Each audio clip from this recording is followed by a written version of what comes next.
देखिए हर खबर यहीं पर। सब्सक्राइब कीजिए TV9 भारतवर्ष। हम मानवता के सबसे बड़े दुश्मन के खिलाफ जंग लड़ रहे हैं।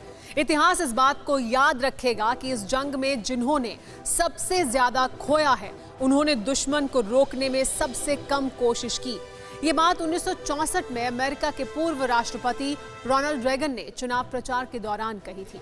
ये वो दौर था जब अमेरिका वियतनाम में जंग लड़ रहा था और रेगन ने ये बात वियतनाम युद्ध के हवाले से ही कही थी।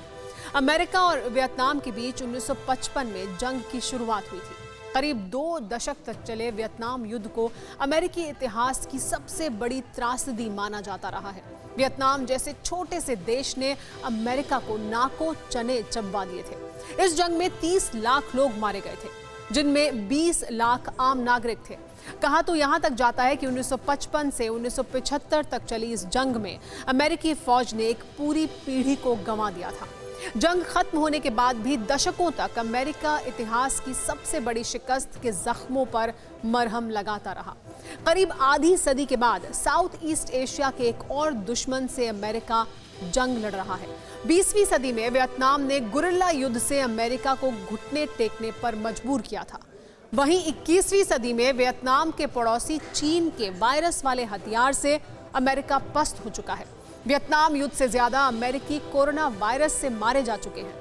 वियतनाम युद्ध में अमेरिका के 58,220 सैनिक मारे गए थे, जबकि कोरोना 60,000 से ज्यादा अमेरिकियों की जान ले चुका है। 10 लाख से ज्यादा लोगों की सांसें वायरस के रहम पर चल रही हैं। अमेरिका के सुपर पावर होने का गुरूर खाक में मिल चुका है। इकोनॉमी तबाह होने को है। करोड़ों लोग घर पर रोजी रोटी का संकट मंडरा रहा है। अमेरिका ही नहीं, धरती पर मानव वजूद के बाद इंसानी महाविनाश शायद ही कभी हुआ हो। कहते हैं कि इतिहास खुद को दोहराता है, लेकिन तारीख इस तरह खुद को दोहराएगी ये शायद ही किसी ने सोचा होगा। इसीलिए सवाल जरूरी है कि क्या कोरोना इंसानी इतिहास की सबसे बड़ी त्रासदी बनने वाला है? अमेरिका मजबूत नहीं है। अमेरिका हार रहा है। पल पल हर दिन आसमान की बुलंदी का मुकाबला करती न्यूयॉर्क की इन इमारतों की नींव जिस जमीन पर टिकी है, वही जमीन अब मुर्दा जिस्मों की खाक के लिए कम पड़ने लगी है।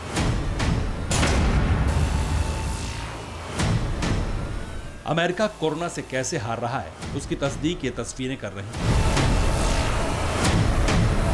ताबूतों को गिनने का वक्त तक नहीं है। जहां जगह मिल रही है, शवों को दफनाने की औपचारिकता पूरी की जा रही है। कौन अपना है, कौन पराया है, क्या फर्क पड़ता है? अमेरिका में कोरोना वायरस के 10 लाख से ज्यादा मामले सामने आ चुके हैं। 4 घंटे में 2208 लोगों की मौत हुई। इसके साथ ही देश में 59,000 से ज्यादा लोग जान गंवा चुके हैं।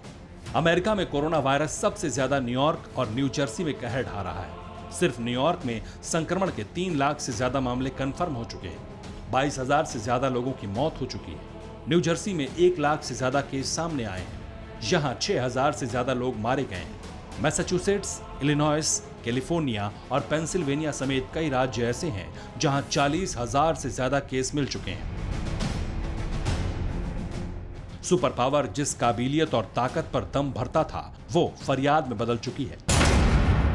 जिस अमेरिका की हैसियत दुनिया भर के पेट भरने की थी, उसी अमेरिका में खाने के लिए कई किलोमीटर लंबी लाइनें लगी। ये तस्वीरें अमेरिका के पेंसिल्वेनिया की हैं।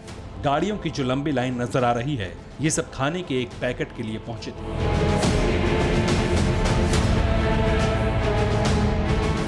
पेंसिल्वेनिया ही नहीं, न्यूयॉर्क से लेकर न्यू जर्सी तक फूड बैंक्स के बाहर सुबह से ही लोगों की लाइनें शुरू हो जाती हैं। न्यूज़ टॉप 9 रोज सुबह 7 बजे और शाम 7 बजे सिर्फ TV9 भारतवर्ष पर।